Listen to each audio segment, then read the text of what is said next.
Good morning. It is, oh my God, a wasp just landed on my phone. Get away. Ah! Ah! Ah. Okay, let's try that again.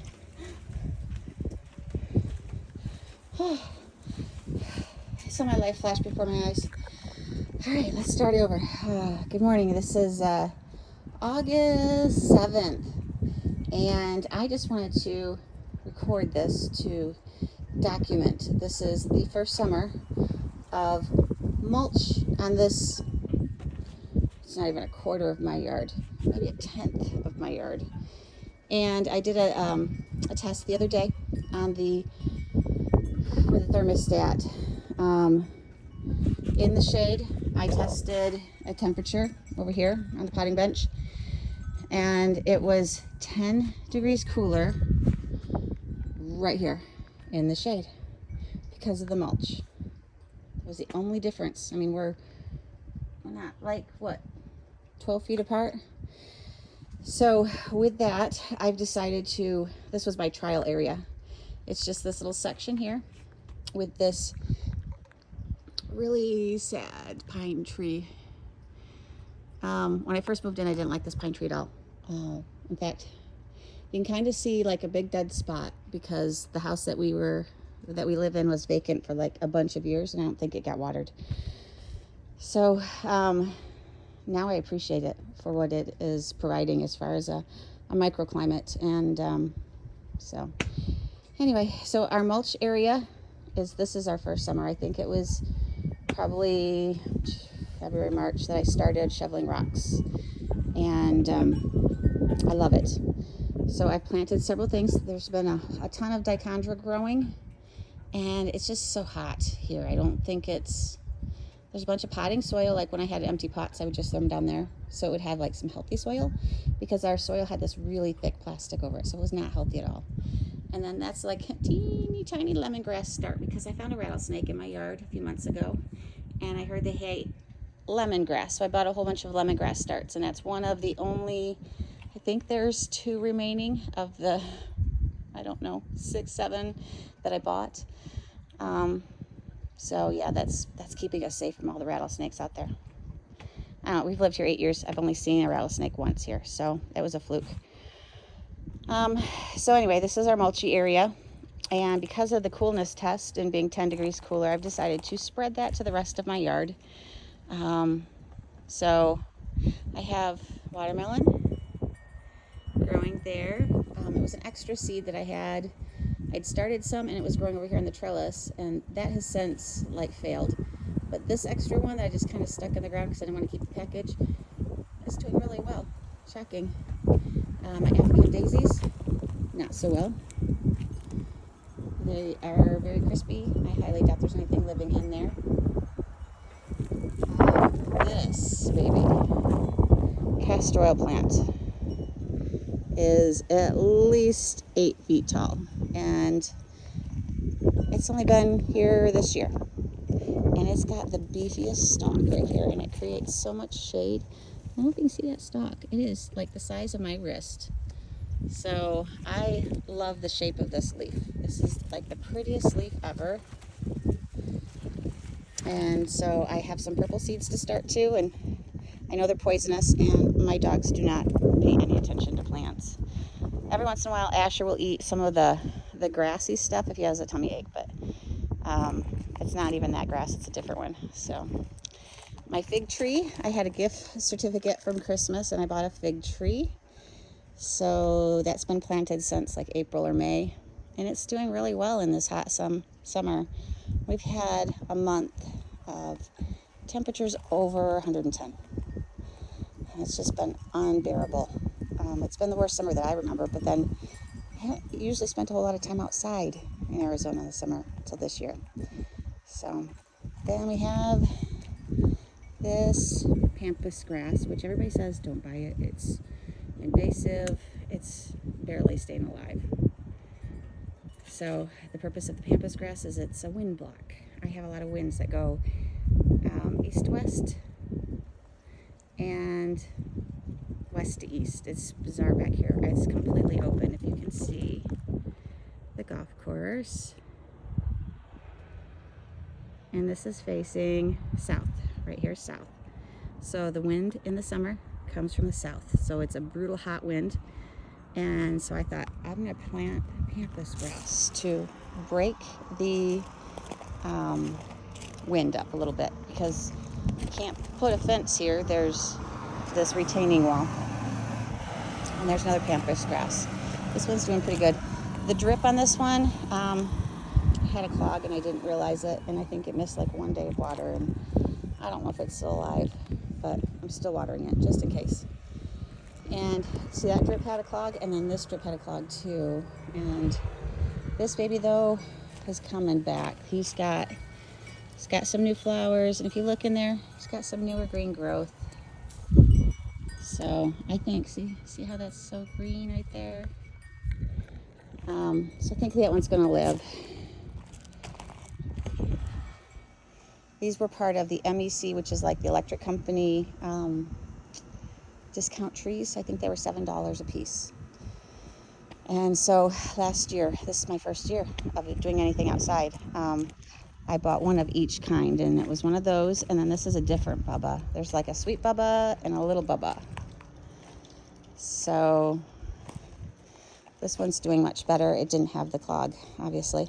Now this one, this Pennisetum, I left after Mother's Day, so in May. So May to June to July, about 2 months ago, and it was a, what was it, a 2-inch cup, 4-inch cup?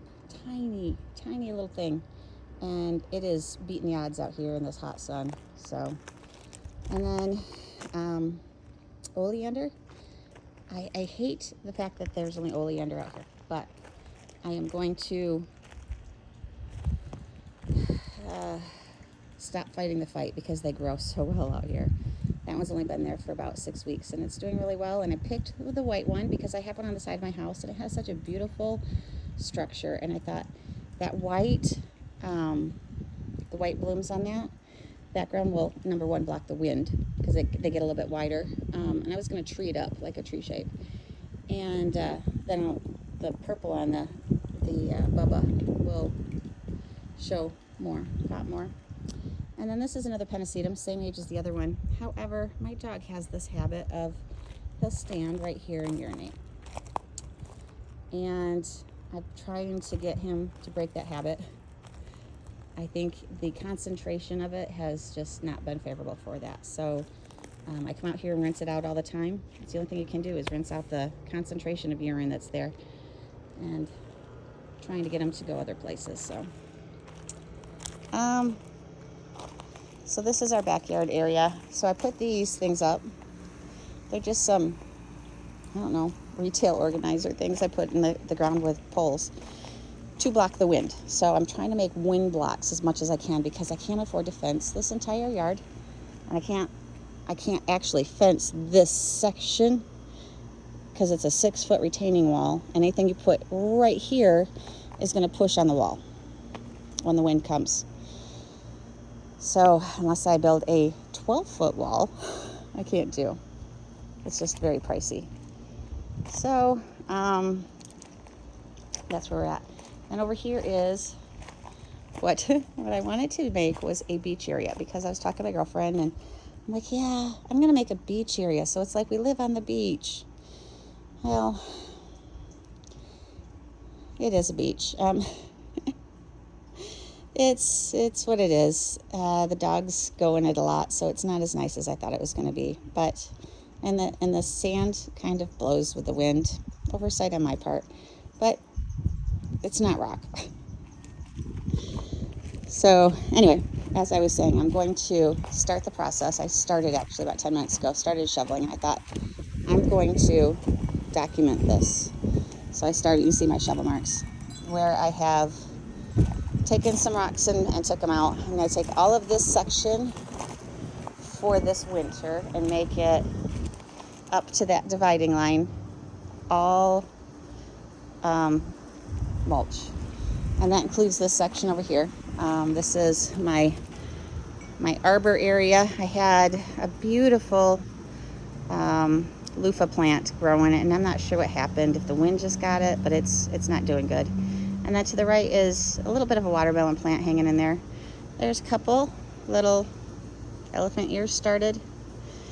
They're doing okay. And then a really, really sad plumeria that bought on the clearance rack like 2 years ago. It's been suffering for a little bit, but I've been trying to love on it and make it come back, and it was doing okay, but I think I need to call it.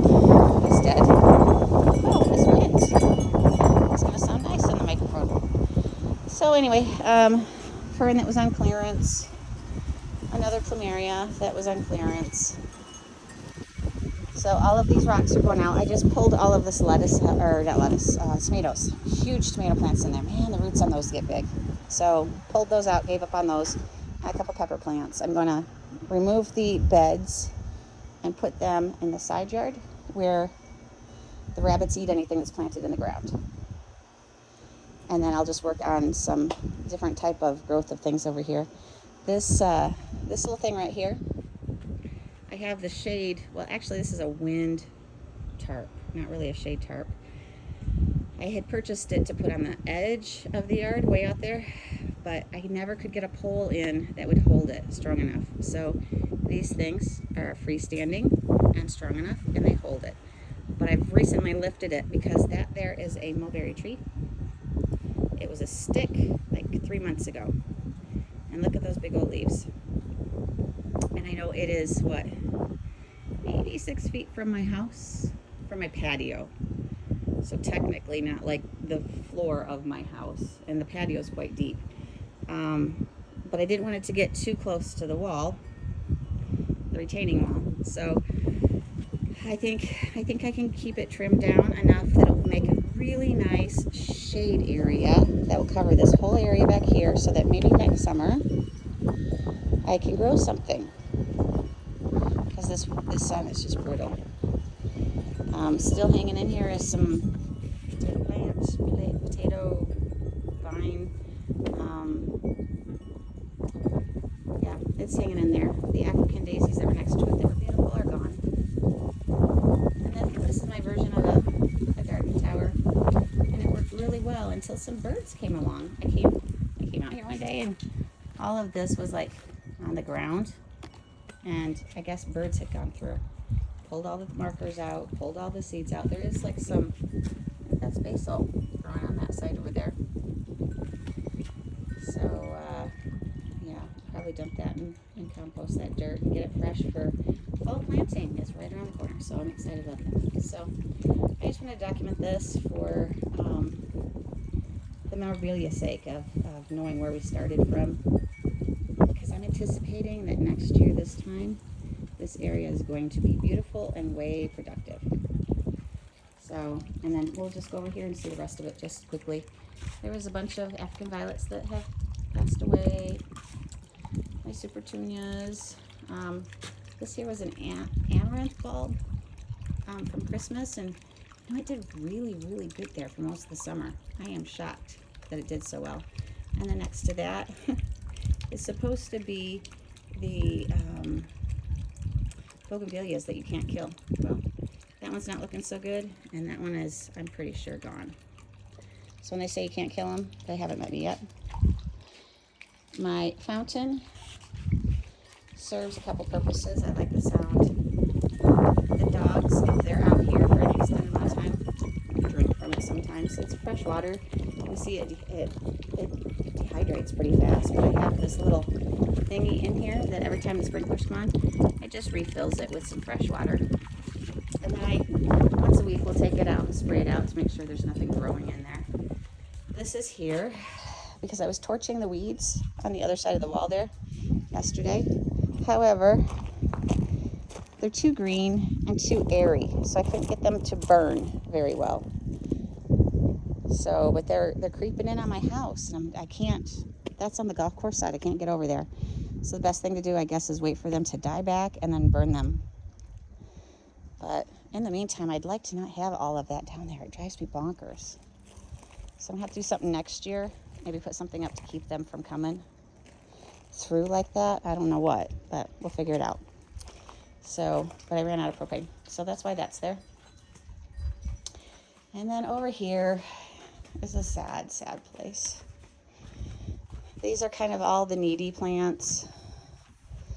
This is asparagus that needs to come out of this pot because the pot is rotting. I didn't have a big spot of land that I knew was going to be healthy for them that was soft enough, so I thought, well, I'll plant it in that huge pot. So this year I'm going to have to break the pot and replant it in the ground in a place. Some really sad boxwoods that have died. There was some onions in there. They're not doing so good. Morning glories are going okay in here, but look what happened. This pot is just like the other one. It has rotted out. So apparently these are more decorative than useful, but they were given to me from a friend. And then here is the other lemongrass in the center.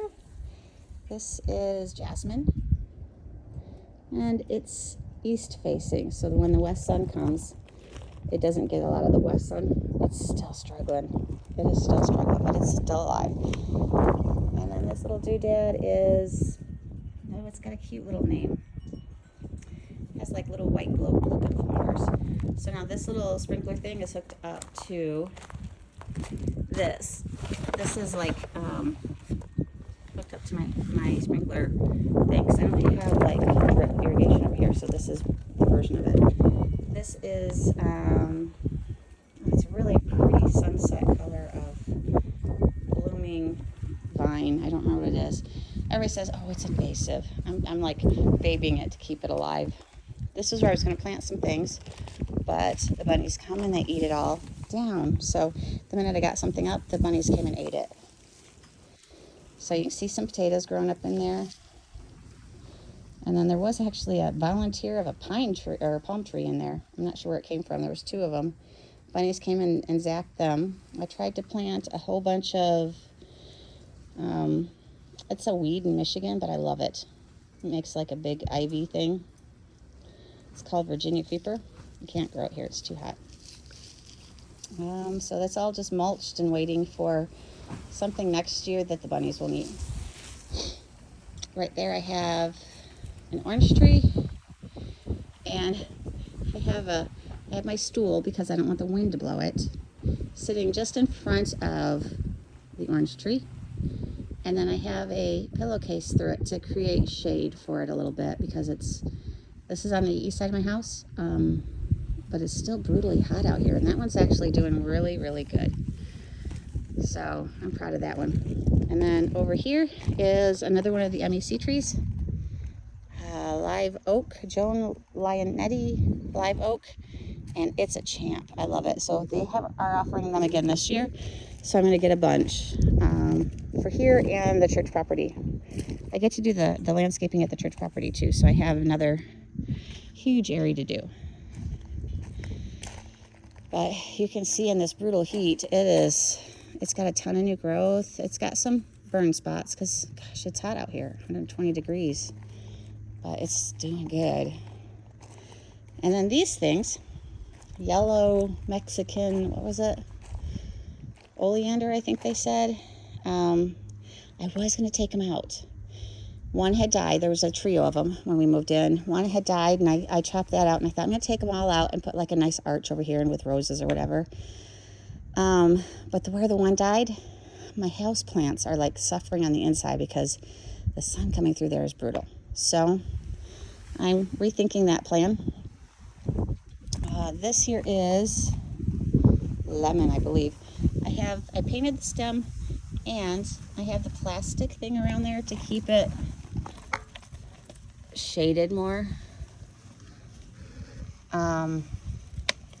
It's open. It's not like it's collecting heat or anything. It's just like a shade. It was what came with it.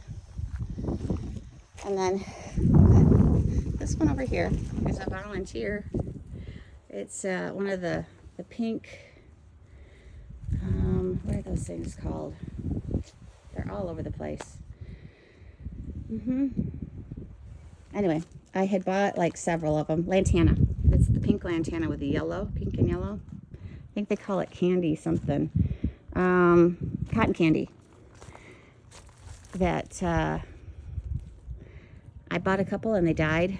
But this volunteer, I have no idea where it came from.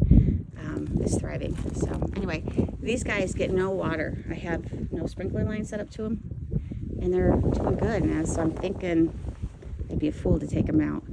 This is just a silly shade I set up today because it was in the corner there, and I thought I'm gonna shade my wisteria with it. So my wisteria over here is struggling. It's got fine leaves and it's getting sunburnt. So this was part of what I was going to put on the trellis that was going to make an arch over here. That's why it's in a weird spot, because I was going to take those out. But I'm rethinking that. So I'm not sure what I'm going to do as far as that baby goes. I'm just trying to keep it alive. So when I was in here the other day, I thought I could almost make a cute little walkway in here. It's wide enough and shady enough, and it protects my houseplants from dying. Because that window is getting way more sun than it used to. So here is some, what is that? Something garlic. It's got a touch of green in there. Honeysuckle looks like it's gone. And passion flower is long gone. Sad, this heat's just killing everything. And then this one is, I think, the mandarin tree. And it too has this thing on it just to shade it. Like I said, I painted it, but this helps reflect the sun off from it. And then over here is my mulch bin. So I'm trying to mulch things so that I have some mulch this summer, or this winter. And then my front yard. These things have been here since I moved in. I never watered them until this year. Didn't even realize what they were. So, and everything out here is just sad. So I don't know if I want to document this. It's breaking my heart. That is a globe amaranth that actually isn't dying, but it's not looking great. And then to the left of it is, I think it's a salvia. So I guess it's alive. The other salvia on the right-hand side has died. And the ground covers, the little lush-looking things, they have died except for one. Oh, I have no idea what this baby is. I wonder what that is. Probably a weed if it's growing there on purpose. Oh, look at the salvia isn't dead. Looks dead. That's a salvia. African violets, dead. Not violets, African daisies are dead. And that was my pretty flowers. I just cut the last one off. And then over here is a hibiscus it's doing good, actually, surprisingly. I think maybe it doesn't like to be fertilized because I fertilized it, and now it seems to be doing worse. So I'll have to look that up because it was blooming beautifully, and I fertilized it along with the other ones, and that fertilizer seemed to kill a lot of stuff. I don't know what's up with that. And then there's these. I think it's a gazania. I'm not sure. What is that? Is it a gazania? It's tall. So there's that. And then here's the other MAC tree. And this baby blooms so pretty. So I'm going to buy a whole bunch of those for here and the church. It's always covered in bees. And then this is Graceful Pink Gaura. And it's not looking graceful or pink, but it is alive. There was some more dichondra there that has since passed. Under the bucket is a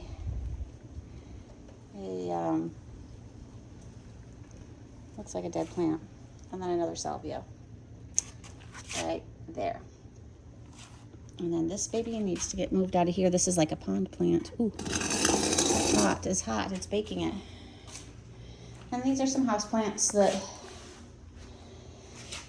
it missed a water day, so it's looking pretty sad. But look, it's got new growth coming. And they do good out here. I take them inside and they don't do so well. See, like this one? These are from the last time I took it inside. It didn't like to be inside. But out here, look what it's doing. Isn't that crazy? New growth. And then this rubber tree. Never tried to take it inside. I just know they grow outside, so I left it outside. So I'm going to sign off and say hopefully next year be much more prosperous.